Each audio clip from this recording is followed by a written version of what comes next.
Beri nama pedang ini Naga Puspa. Selamatkan dia.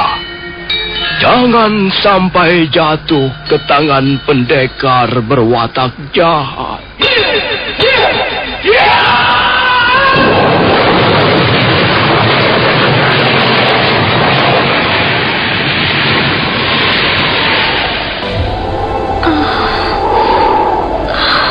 Kakang Kamandanu, kau masih juga tidak percaya bahwa aku mencintaimu. Mesin, maafkan aku, Mesin. Mesin. Mesin!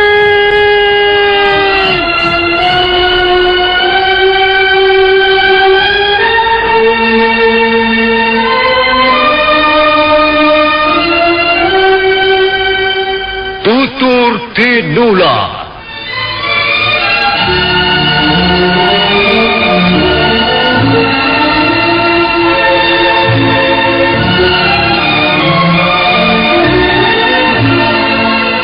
Sebuah sandiwara radio serial, produksi Sanggar Cerita dan teater Sanggar Prativi.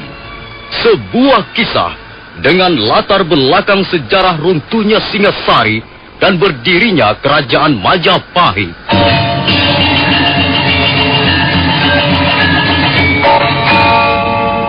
Sandiwara ini didukung oleh pemain-pemain radio yang sudah ternama, Ferry Fadli, Ivone Rose, dan Eli Ermawati.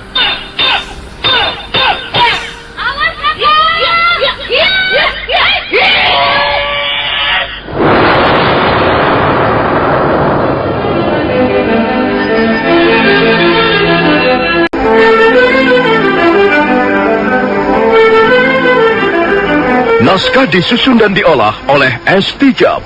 Hiasan musik dan sutradara C. Ispriyonoka. Kali ini mengetengahkan episode ke-9 dengan judul Badai Mengamuk di Atas Kediri.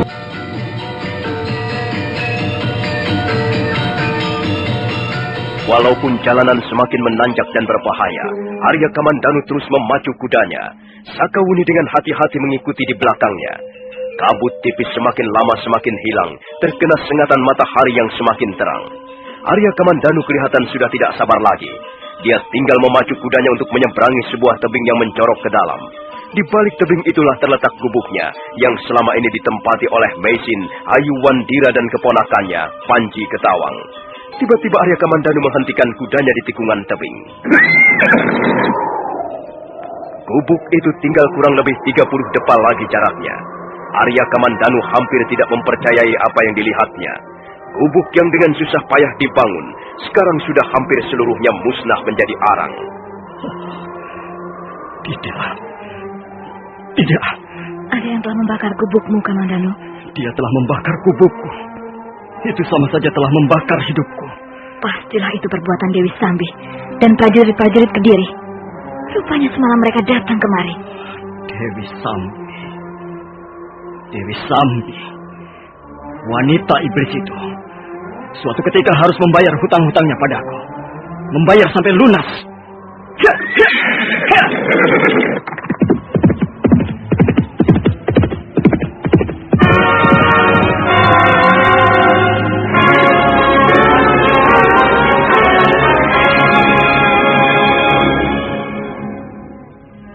Iblis betina. Aku akan membuat perhitungan denganmu kelak. Aku tidak terima. Aku, Arya Kamandanu, suatu ketika akan membalas perbuatanmu yang biadab ini. Kau telah membakar gubukku. Dan kau telah menculik keluargaku. Kurang ajar. Aku tidak akan tinggal diam. Aku harus mencarimu, Dewi Sambi. Aku akan mencarimu. Tunggu dulu, Kamandanu. Sabar dulu. Kau jangan menghalang-halangi aku, Sakawuni. Kau bisa melihat sendiri seperti apa kekejaman mereka itu. Lihat. Lihat bekas-bekasnya masih nampak dengan jelas. Gubukku dibakar habis. Dan mereka telah menculik keluargaku. Mereka telah membawa Mesin, Aiwandira, dan Panji Ketawang. Tunggu dulu. Tenang dulu, Kamandanu. Marilah kita renungkan peristiwa ini barang sejenak. Belum tentu Dewi Sambi membawa istrimu dan keponakanmu itu. Tidak. Aku harus mencarinya. Sekarang juga. Kemana kau akan mencarinya? Aku tahu sarang mereka. Aku tahu sarang para penjahat itu. Mereka pasti ke Jasun Wungkal. Aku akan obrak-abrik Jasun Wungkal. Aku harus membalas perbuatan mereka yang biadab ini. Kamandanu, kau harus berpikir dengan sehat. Jangan terburu nafsu. Coba perhatikanlah baik-baik. Halaman rumah ini semalam telah menjadi ajang perkelahian yang sengit. Lihat saja. Ada 2 orang prajurit roboh binasa. Mayat mereka tertelungkup di atas semak belukar. Dan di tempat ini banyak sekali terdapat cacaran darah. Kukira kakak Mesin telah memberikan perlawanan yang cukup sengit. Jadi menurut pendapatku, mereka tidak mungkin membawa istrimu. Karena istrimu telah memberikan perlawanan ketika akan ditangkap Kamandanu. Iya, kau benar, Sakauni. Tapi di mana Mesin sekarang ini? Di mana Aiwandira dan Panji Ketawang? Nah, kitalah yang harus mencari mereka, Kamandanu. Mereka sudah membakar habis gubuk. Apakah mungkin mereka membiarkan Mesin dan keluargaku tetap hidup? Kalau mereka juga membunuh keluargamu, mereka tidak mungkin membawanya pergi dari tempat ini. Mereka tidak akan mau bersusah payah menggotong mayat melalui jalanan yang licin dan berbahaya. Karena itu masih ada harapan, Kamandanu. Kita harus mencarinya. Ayo, kita cari di sekitar tempat ini. Tak ada perlunya kau meraung-raung, meratapi, dan menyesali apa yang sudah terjadi. Lebih baik kita berusaha, Kamandanu. Baiklah, Sakauni. Ayo, kita mencari mereka.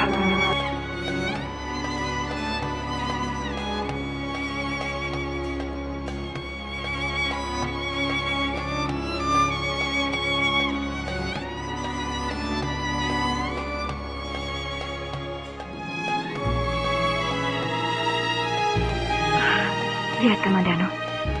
Ada cacaran darah di sekitar tempat ini. Lihat.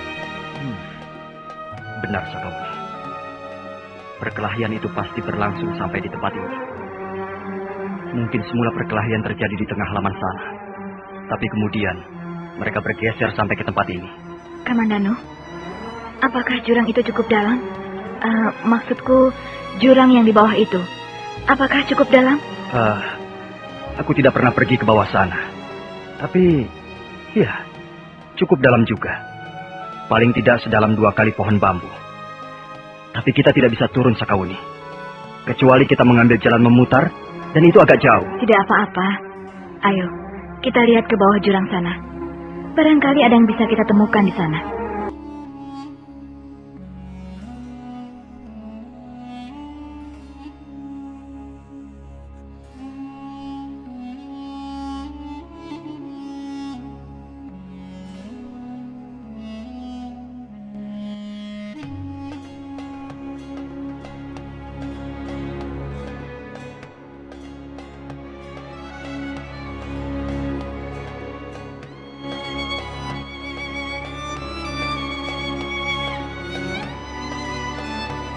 Hai, apa yang kau lakukan di situ, Ratanca?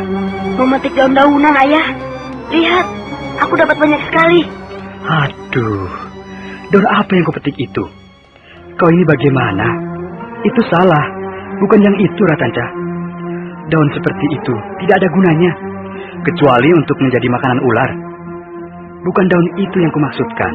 Ini lihat. Daun yang seperti ini. Pinggirnya bergerigi kecil-kecil. Daunnya selebar tangan anak kecil. Selebar tanganmu itu. Dan bentuk daunnya agak lonjong. Lihat, seperti ini. Jadi, daun-daun yang kupetik ini tidak ada gunanya, Ayah. Sudah kukatakan, gunanya hanya untuk menjadi makanan ular. Kau ini selalu salah. Kemarin kau memetik daun-daunan yang mengandung racun. Sekarang kau memetik daun-daunan makanan ular. Coba perhatikan baik-baik. Lihat daun yang kumaksudkan. Bentuknya seperti ini. Nah, warnanya juga seperti ini. Hijau agak kebiru-biruan. Coba, aku mau tahu, apakah kau masih ingat apa namanya daun-daunan ini, Ratanca? Daun kinangan, Ayah. Benar. Daun kinangan. Coba, Apa khasiatnya? Khasiatnya untuk menurunkan panas badan dan menghilangkan demam. Ah, benar sekali. Lalu daun yang seperti ini apa namanya? Daun sembulu, Ayah. Khasiatnya untuk membuat boreh orang-orang yang luka memar. Ah, pintar. Pintar sekali. Lalu daun yang ini, yang lebar-lebar dan warnanya agak kekuning-kuningan ini ya? Daun kayangan, Ayah. Benar, Ayah? Ya, benar sekali. Daun ini namanya memang daun kayangan. Gunanya untuk menyembuhkan orang yang sakit muntah darah. Nah, cukup. Sepertinya kau sudah menghafal semua jenis-jenis daun-daunan yang kuajarkan padamu. Baik namanya, bentuk dan warnanya, juga khasiatnya. Sekarang, carilah daun ini. Daun yang pinggirnya bergerigi kecil-kecil ini. Cepat sana. Baik, Ayah. Oh, Ayah!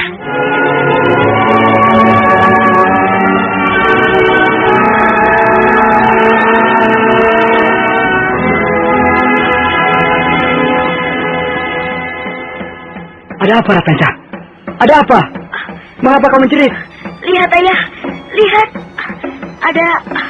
Ada manusia tergeletak di sini. Di balik rumpun semak belukar ini. Lihat, Ayah. Ya. Siapa orang ini? Nampaknya dia terluka parah, Ratanca. Mungkin dia terjatuh dari atas sana, Ayah. Iya, lukanya memang cukup parah. Parah sekali. Nampaknya dia banyak kehilangan darah. Apakah dia masih hidup, Ayah? Coba, Ratanca. Kau bantu aku mengangkat tubuh orang ini ke bawah pohon sana. Tempat ini terlalu panas. Dan lagi, banyak semutnya. Coba, kau bantu aku mengangkatnya. Baik, Ayah. Ratanca, kau di sebelah sana. Kau di bagian kakinya. Ayo, kita angkat bersama-sama.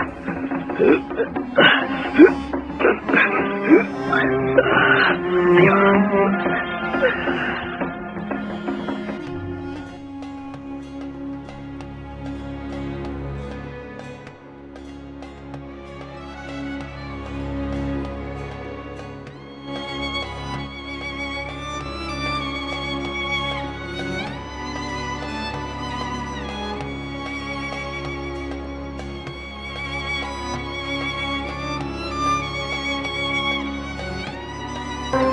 Ya, kita baringkan saja di sini, Ratanca.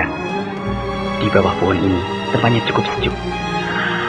Sepertinya orang ini sudah mati, Ayah. Sudah tidak bergerak-gerak lagi. Orang ini terluka berat, terluka parah.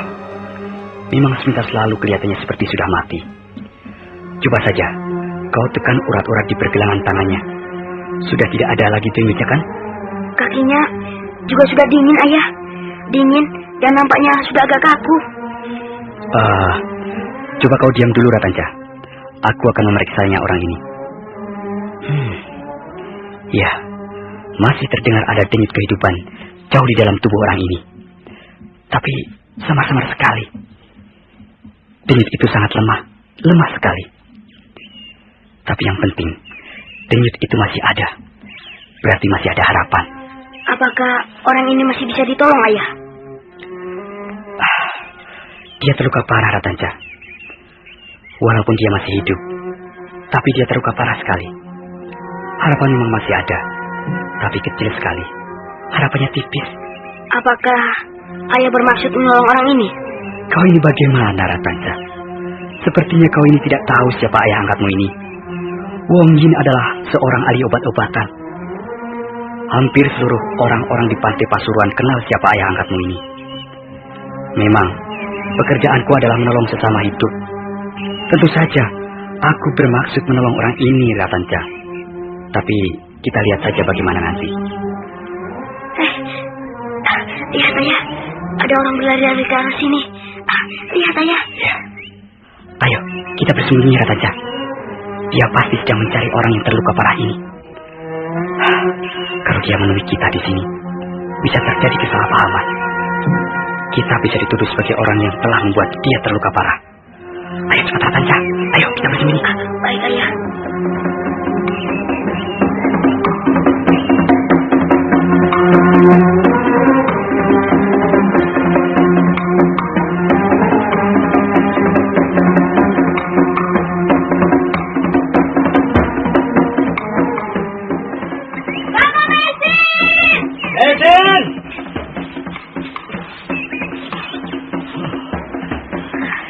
tidak mungkin menemukannya.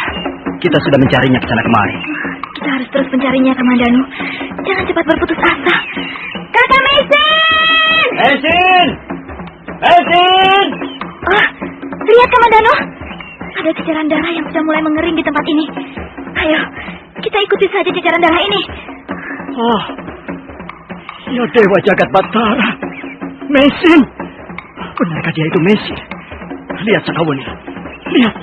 Siapa yang tergeletak di bawah pohon itu? Mesin! Mesin!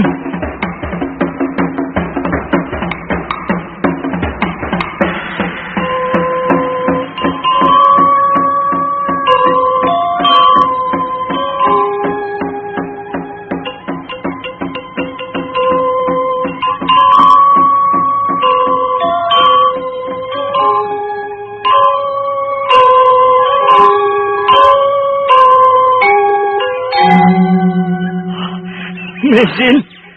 Mesin! Sudahlah, Kamandanu. Istrimu ini terluka parah. Rupanya dia terkena pukulan Aji Tapak Wisa. Ulu hatinya sampai hangus. Wanita iblis itu suatu ketika akan mendapatkan balasannya. Aku akan membuat perhitungan dengannya. Mesin.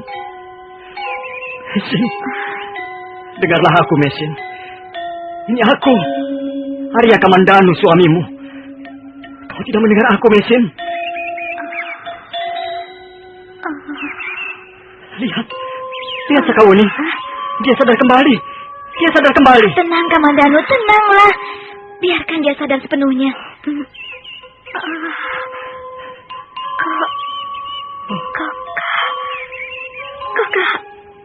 Kakak Kamandanu.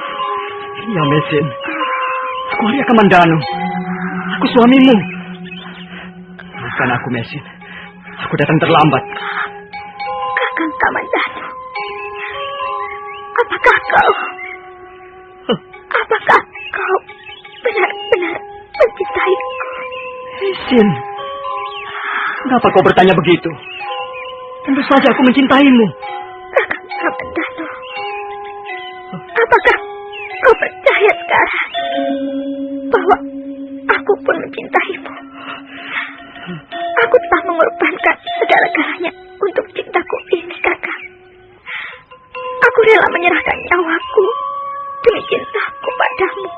Oh, Mesin, jangan kau berkata begitu. Kau adalah istriku. Istriku yang paling kucintai. Kau akan segera sembuh. Dan kita akan hidup bahagia sebagai suami istri. Kakang Kamandanu. Tolonglah cari Aywandira dan Panji Ketawa. Carilah mereka sampai ketemu.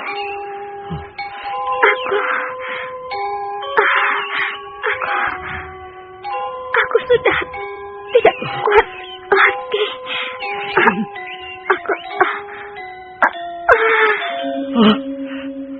Mesin! Mesin! Mesin! Mesin! Oh! Mesin! Mesin! Mesin!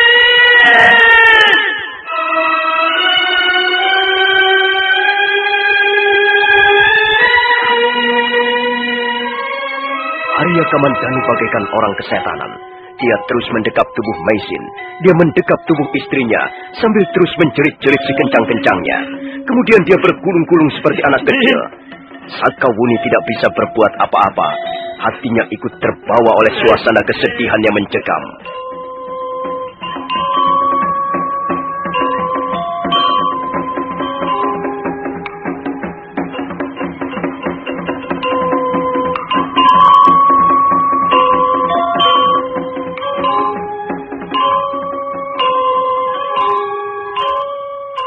Nah, saudara pendengar, bagaimanakah kisah selanjutnya? Silakan menunggu seri berikutnya. Sampai jumpa.